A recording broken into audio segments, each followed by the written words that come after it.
Well, hello again, and welcome to the VK60S amateur radio channel. I thought I'd take the L match out between the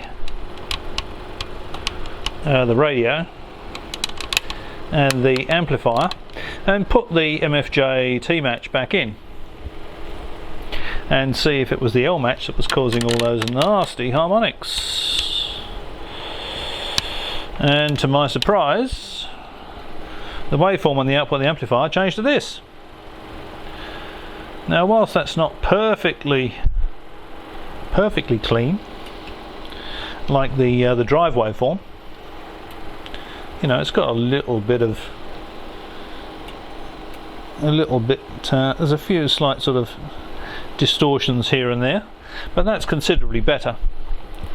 And I think this is how I was using it the other night on 80 meters. It's actually set to 200 watts output at the moment, which is exactly how I was using it the other night. I just thought I'd set it up exactly as it was when I used it on the air the other night. Otherwise I might not be able to sleep. My conscience might be plaguing me.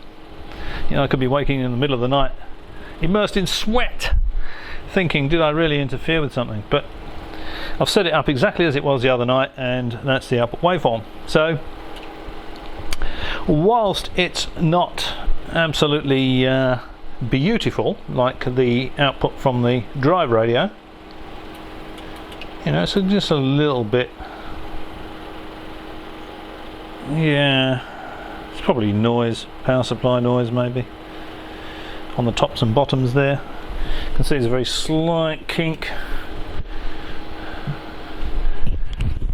It's a very slight harmonic output there, a little kink there, but I'd say that's probably fine for amateur radio use. I've got a high pass filter on it. I'll stick it on the spectrum analyzer and see where the output, where the harmonics are and how big they are, and make a decision on whether to actually use the amplifier or whether to shelve it after that. But that looks that looks orders of magnitude better. That looks, yeah, I'll sleep soundly tonight. Having seen that waveform. I've got 16 watts going into the amplifier at the moment to produce the 200 watts output, and I just had it running at 500 watts output on 80 meters with a bit more drive. Well, a lot more drive actually. I think it's probably 40 or 50 watts of drive, but anyway, it works. The waveform looks the same at the maximum output level as it does at 200 watts, but yeah, so it's not perfect. It's about as nice as it will go.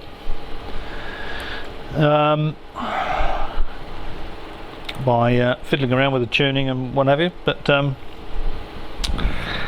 it's pardon me, orders of magnitude better than it was. Let's take the camera off.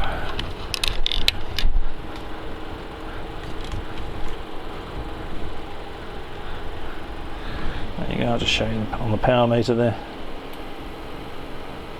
That's set up for 200 watts. The anode current, just to show you I'm not fudging it. And what I could do actually is just work it back up to 500 watts and show you that the output, the appearance of the output waveform doesn't change.